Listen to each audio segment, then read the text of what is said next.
What's going on, brothers and sisters? I'm Brother Tezwan, and this is another episode of Out of All Your Boxes. Today is April the 1st, 2020. Basically, all this is another video about COVID-19. A must-know video. I'm going to go over a lot of information on this video. So if you come into the video late, just go back to the beginning, because I'm going to go over a lot of stuff, a lot of helpful stuff that I think people need. So I should be sharing my screen. So the first thing I'm going to go over is the numbers right here. I'm going to go over the numbers for the United States, and then I'll go over the numbers for my home state of Georgia. Actually, I might do my home state of Georgia separately. Yeah, I think I'll do that. I'll do Georgia separately. So as of today, April the 1st, United States, we're looking at 186,101 confirmed or presumptive cases. The increase over the day is approximately 22,562, with 3,603 or 3,603 deaths, with an increase of 743. The largest day that we had in terms of increase was the 30th, a couple days ago. Had an increase of 55,000. That was obviously over the weekend, so that number is probably half that for each day. Same thing with deaths. We had about 700. Actually, it's 1,158 deaths over the weekend. That's the largest increase over a period of time.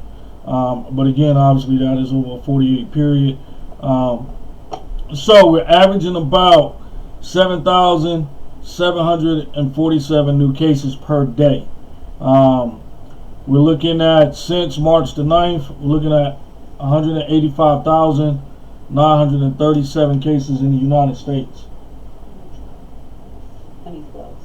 They're in the glove, in the truck, in the back. We're averaging 149 cases per day, averaging 149 deaths per day since March the 9th, and we've increased to 3,584 deaths since March the 9th. So that puts our mortality rate since March the 9th at 2% exactly. Now, one of the things that I did go do, based on it wasn't even really a conversation. I had an aunt yesterday that asked me about the number that was recovering. The CDC nor my home state of Georgia are really reporting, or the World Health Organization really are not reporting how many people they're saying that has recovered. So what I did is I took the numbers of the confirmed cases, and I subtracted the number of deaths. So I figure even if people are in the hospital, that's still considered recovery, if you will. So that was the best way I could possibly give a recovery number. So as of yesterday, 182,498 people have recovered or in the hospital, however those numbers fall, but we're looking at a 98% recovery. Obviously, if we got a 2% mortality rate, the rest are people that's recovering, whether at home or rather in the hospital. Alright, so that's the numbers for the United States as of right now. I am starting to see, if you look at the graph right here, it seems like we spike every time significantly after the weekend. So I think it's a scenario where people are bored at home, and where the numbers are starting to, they try to kind of, as they say, flatten off, and then the weekend happens and it goes to shit. So those are the numbers. The next thing I want to cover in this video, again, this video I'm going to cover a lot, so if you missed the numbers at this point, if you're just joining me, go back and you can get the numbers for the United States. I'll cover the state of Georgia on a completely different video. So that's that. So the first thing I want to talk about is these stimulus checks that's supposed to come out. This is a Syracuse.com, so Syracuse University did this report. This is as of the 27th, which I think was last Friday. When this report came out, basically Donald Trump wants checks sent out by April the 6th. According to Senator Chuck Schumer, the payouts could arrive by April 15th for most. So individuals who have direct deposit with the IRS should expect to see money within that time. All right. Could the money take longer? Yeah. If you don't have an account set up with the IRS, or if you haven't filed your taxes in the past 2 years, yeah, you could probably it could probably be a while before you get your check. How much will your check be? According to this, adults will get $1,200 each, and children will get $500 each. A married couple could receive up to $2,400, and a family of 4 could receive up to $3,400. I don't know how they're going to do that if you're not married but you're living together. They really haven't explained none of that. You know, I imagine if they're looking at 2 years worth of tax returns, you know, they'll make the decision from that. All right. According to Vox, the checks will get smaller for those with higher income, i.e., if you make over 75 grand. And you can go on there. I'll link all 3 of these articles that I'm referencing inside the comments after I'm done with the video. So if you want to go check these articles out for yourself, you can do that. And it goes over everything you pretty much need to know. Again, if you got direct deposit already set up, you should be fine. That's how you should be getting it. Now, I did read an article, I believe it was yesterday or this morning, one of the two, and they were saying how I know ADP, I forgot the other. It was like 3 or 4 other companies that had sent proposals in to the government to help the IRS with distribution of this money. How that's going to play out, I really don't know. But as of right now, the only player in terms of the distribution in the checks is the Internal Revenue Service, the IRS. All right. It talks about people on Social Security or disability or zero income, people on Social Security, retirees, and people with disability are eligible to receive coronavirus relief payments as long as their total income does not exceed the limit. So I won't get too deep into that. That really doesn't concern me personally or anyone I know. So I'll link this. I'll link this article below. So if that pertains to you, you can go out and read this article on your own and get the details on that. Why only one check? Mnuchin, I think he's the Secretary of Revenue, if I'm not mistaken, said last week that families could receive another check in 6 weeks if the national emergency still exists, but the CARES Act only lists one-time payment. All right, it's unclear if a second payment could still happen, but President Trump has optimistically said he hopes to reopen the country and loosen social distancing guidelines by Easter. Obviously, that has changed since this article has went out. Where will the money come from? The money comes from taxes, essentially. Fortune reports they are not alone or taxable, so theoretically you won't have to pay this money back. However, since they are technically based on a person's 2020 calculated from 2018 to 2019 tax return, the rebates may need to be adjusted for Americans who have yet to file a 2019 tax return. And you can get with your tax person or your accountant or whoever that does your taxes, and you can figure that out. What if the money is not enough, or if you don't qualify? Additional help is included in this, and we'll talk about that additional help here in a minute. In terms of unemployment, and if you're a person like me that owns a small business, what you need to start looking at in terms of getting help in either one of those scenarios. So that's pretty much it as far as the stimulus check stuff. Again, I'll link this article with this site information below. And if anything I didn't cover, you can go into the article and you can read it yourself and see where you fall into what this article is talking about. So moving right along, let's talk about what they're calling the pandemic unemployment assistance. Basically, this is where this $2 trillion bill that they signed, I think it was on Thursday or Friday, it's called the Federal Coronavirus Aid, Relief, and Economic Security CARES Act. Includes a new type of unemployment insurance for contractors, freelancers, self-employed workers, and other people who typically do not qualify for standard unemployment. So somebody who's like me, where I'm self-employed, or if you drive Uber, or if you drive Instacart, or you're doing part-time work, and you don't have a W-2 or W-4 check, or however you want to call it, coming in, where you generally would not get unemployment, they're providing that for you right now. Pandemic unemployment assistance provide emergency support for workers who are left out of state standard unemployment coverage. Basically, that's just what I said.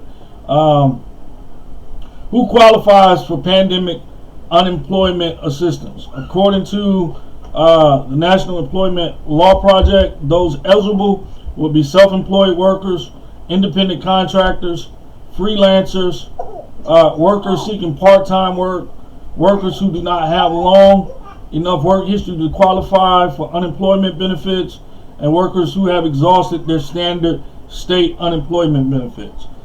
So if you're somebody that fall into one of these categories, you theoretically would qualify. Importantly, those who are eligible for their state normal unemployment benefits do not qualify for special pandemic assistance. What that means is, if you work a 9 to 5 and you get a paycheck and they take taxes out of your check, meaning that they pay into the state for you in terms of payroll taxes, revenue taxes, so on and so forth, Social Security, FICA, whatever, you would not qualify for this particular type of employment. You would still have to go through the normal means of getting unemployment if you've been furloughed or completely let go or laid off because of the coronavirus. But everybody else, again, freelance workers, independent contractors, self-employed people like me, workers that seeking part-time work, new to the workforce, or have exhausted all your other unemployment benefits, would qualify for this. When do pandemic unemployment benefits start? The program runs from January 27th, so theoretically it has already started. Going through December 31st of this year, benefits can be received retroactive. Eligibility ends at the end of the year on December 31st, unless program is later extended. Pandemic unemployment assistance can be claimed for a maximum of 39 weeks, so that's the majority of the year. All right, and that is retroactive to January the 27th. All right, how much will pandemic unemployment assistance applicants receive? The calculations are based on a federal disaster unemployment system program under the Stafford Act, which means the minimum weekly benefit. The minimum weekly benefit amount is payable if half the 50%.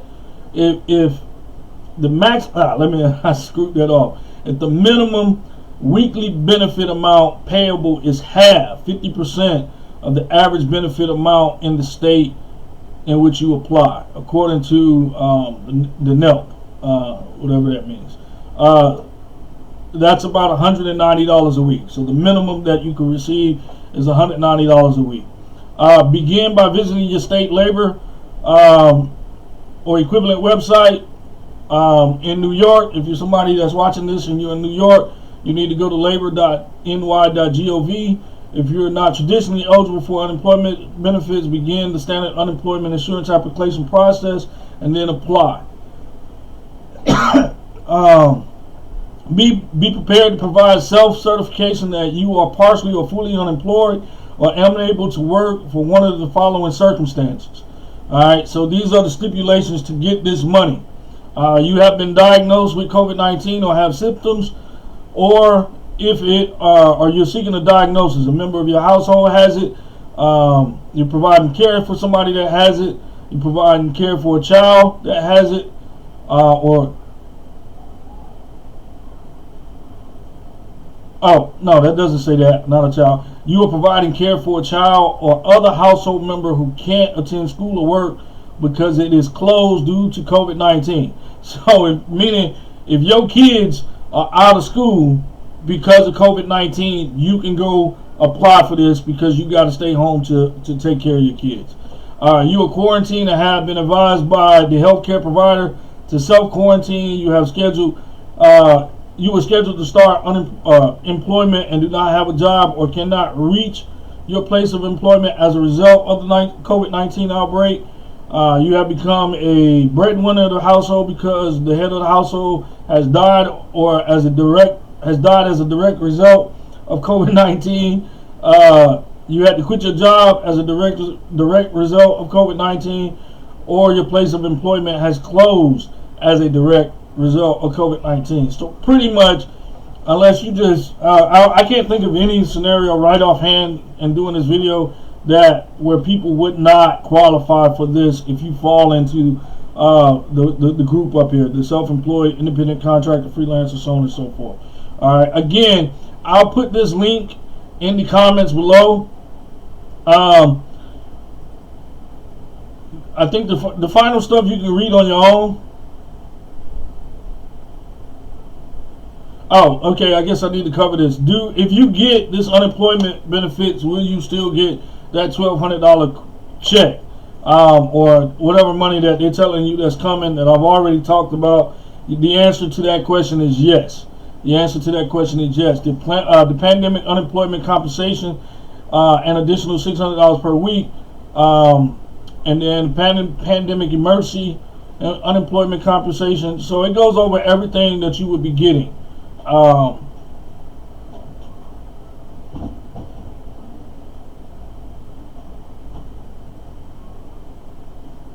right, so again, I'll put this link in the comments below. You can go check it out. The last thing I'm going to touch on in terms of this stuff is small business. This applies to me. Small businesses around the country got over $370 million lifeline of the $2 trillion the CARES Act, which was approved on Friday. I think I said Thursday a while ago, but it was approved on Friday, signed by Donald Trump. I'm not going to go too much into this in detail. I mean, this does affect me. This is definitely something that I'm going to be personally looking at, because from my understanding is that they're supposed to be giving up to $10,000 in grant money, for a small business. But I'm pretty sure you got to provide certain information, and then at the grant loan stuff. It says the first part offers emergency grants of up to $10,000 from a $10 billion fund. Alright, so it should not be a reason why people are not getting this money if you have a small business. So this is definitely something that I'm going to be trying to take advantage of and looking into in the coming days. And if you're a small business, a small independent contractor, whatever the case may be, even if you work, Uber or some type of freelance work, you're still considered an independent contractor or a small business owner. So I would definitely suggest you look at this, because again, this is money that's out there to help you get through these tough times. By no stretch of the imagination am I saying take advantage, but who knows how long the situation is going to last. And if you can get the money, that's the best way, I think, to make sure that people are not doing crazy stuff. And which leads me into my next topic, away from the numbers. It's talking about, how I've been experiencing and seeing. Like, I saw a video today and I posted about it, and then I ended up taking the video down just because I don't have enough vested interest in anybody at any hospital like that to really, I guess, let me get this camera right, to really speak on it too much. I got a text message, and actually I got 2 text messages with the video of the lady in Albany, and I'm not going to go into it again, but to me it's just another example of people trying to leverage their position or their authority because they know a lot of folk don't have a choice, because this is a time of crisis and this is a time of need, and unfortunately that is what it is. You know, I know what I feel like the motives and the thinking behind it was, you know, but I don't want to put that energy out there because I don't know the whole story. I just know what I saw, and I know what my experiences have been when I went down to Albany quite a few times. So I'll pretty much leave that where it is, but just be mindful that there's going to be people out there, especially as this thing continues, that again is going to be trying to leverage their position or use their authority and to take advantage of people just because they know they can. The next thing I want to talk about, and I touched on this in the video I put out this morning, is, you know, and in that video, definitely go check that video out this morning. I think, you know, it was one of the better videos where it was a real talk video. I was driving on my way to a site, and you know, I felt like, you know, people are definitely going to be going to work even if they got the coronavirus. All right, and the reason is because at the end of the day, your bills got to be paid. You know, the example I talked about in that video is if a person works for McDonald's, and you know they got however many amount of kids, you know, a good portion of those people don't have a whole lot of savings, if any. You know, so the likelihood of them going to work just because they have to is very high.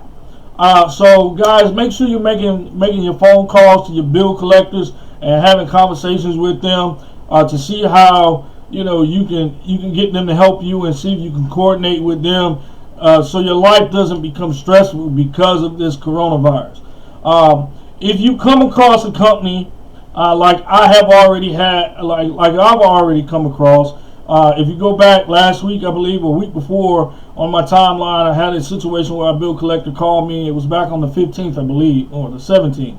And, you know, they was asking me for money, and I had the money to pay it, but I just wanted to kind of see how the company was responding to this crisis. And if you go watch the video, you'll see how that scenario played out. But, as I was saying, at this point in this crisis, it's bad enough where if a company is not willing to work with you or is calling and harassing you about money, especially if it's a non-essential company, if it's like a credit card company, if it's like a furniture company, you know, if it's like, I can think of a litany of different types of companies that people tend to get harassed by. You know, report these people, man. And you want to report them there's several different ways to report them. So the first way I would suggest you report is go to your Secretary of State's website or call into your Secretary of State and report the company. Report, you know, who you spoke to, what time, what date, and you know, what they were asking for, if the person was rude, whatever the case may be. Now, if it's a utility company, a lot of companies are not technically deferring your bill. They're basically giving you a reprieve for 30 days. And basically they're saying, okay, we'll take your bill and we'll add it on to your upcoming bill. All right? But, you know, I'm the type of person, I believe in paying my bills on time. I hate being late on any bill. So even for me, that is a problem. I want to pay my bill when it's due. Obviously, you know, the scenario that I'm in and a lot of other people are in, that might not actually happen. So definitely, as I've already said, you want to make sure you call in and have a conversation. But again, if they're being assholes and they're harassing you and they don't want to help you, report them to the Secretary of State first and foremost. Next, if it's a large company, like if it's not like a, you know, I would ask, hey, do you have a presidential complaint department or department where I can escalate this complaint because I'm not satisfied as a customer with the service that I'm getting, considering the scenario. This is not any fault of my own. This is an environmental issue, no different than a hurricane or a tornado. there should be things in place companies should have to help deal with this type of crisis. Obviously, this crisis is probably a once-in-a-lifetime scenario, but it is what it is. And then finally, you can do what I did. Go out to their social media, their Facebook, their Instagram, their Twitter, and tell your story on their social media. And you'll be surprised. In my case, where I did that, I put it on their social media, and probably within 30 minutes of me posting it inside a couple things they had posted in terms of advertisement and people in the comments, I posted in the comments, and I actually posted directly on the page. Their page was open where I could post directly on their page, and I got an immediate response from the corporate. Now, to me, it was a whole bunch of BS, them making excuses. They sent me to a website that had nothing to do with what I was talking about. But, that is a way to kind of get your voice heard. If enough people make noise, hopefully something to get changed and get done. The last thing I want to talk about, actually the second to the last thing that I want to talk about, is shopping. I went yesterday. I know that Walmart, and I looked at their policy today. They're doing Tuesday morning for Walmart is senior shopping from 6 to 7. And I didn't have this plan yesterday. I just went out, because I recognized, hey, we were starting to get a little low on things. So I was like, hey, I don't want to run completely out. Let me go ahead and go to the store. So I got up super early. I went out. I was way too early, what I realized. But I stayed out there just because I waited. And I recognized that Walmart had this senior shopping. So I stuck around. And I was just curious on how the seniors were shopping. So I actually stood at the door and I watched the seniors as they were going in and coming out of the store. And, for the most part, they are not hoarding at all. So I kind of figured, I was like, okay, based on my count in terms of tissue, and I think I got up around 80 people or 80 rolls of packs of tissue. I was really counting tissue yesterday morning. Just because I wanted to know if the store was ordering enough. So I ended up going in the store, and at 7 o'clock, the lady let me in, and there were plenty of tissue left, but there was not a whole lot of bleach and other supplies that people are going to be needing. So that's why I'm saying, if you're going to get out early. I would take advantage of those senior days, because you would think that on the days in which the seniors are going to go shopping, you're pretty much guaranteed to have some type of inventory come in the night before. All right, which will allow you to ensure that there's a high probability you're going to get what you need. Now, I can't say this enough, and I think at this point this should be common sense, even though I know common sense is very uncommon these days. But just courtesy, man, don't hoard. Don't get more than you need. It's no reason for you to buy the shelves out. And this is going to be a petition that I'm going to put out there, which leads me to my very last conversation. I'm going to try to get a couple petitions together to ask Walmart and Kroger and Costco, those three companies in specific, to come up with two policies: a physical distance policy and a no hoard policy. Because all three of the stores I just named, I looked on Kroger and Walmart's. I haven't looked on Costco's yet, but I looked on Kroger and Walmart. Kroger and Walmart are the largest grocers in America, hands down. The two largest grocers in America, and neither one of them have anything, at least out there, for me to go into their website or open to the public in terms of their policy changes for customers. Now, they've made policy changes for their associates and people that's working in their stores and in their distribution centers, but they have not made policy changes in terms of the store and, keeping people distant, in terms of, and people not going in buying more than they need. All right. And you would think that a person, wouldn't buy more than you need, but I've been out, just in passing, out doing work, and I've seen people come out the store and you'd be like, yep, that's that person right there, that if I was behind them in the store, that probably would have turned into an argument, because it's no reason you need 12 boxes ramen noodles. There's no reason you need, 35 bottles of bleach. So, it's one of those things where, again, I'm going to put the petitions out there and I think that's the biggest thing that I'm going to do, again, for Walmart, Kroger, and Costco, because those are the big three right now in terms of where people are getting a lot of this stuff. And the last thing that I've already talked about this in other videos, but again, I'm closing, is I'm going to be probably starting some GoFundMes to try to help the elderly and children that's at home and parents that's a low income that need help with food. So that's pretty much it for now, guys. Please actively share or repost this video. I don't care if you like the video. I don't care. I want you to comment, but your likes really does not help people.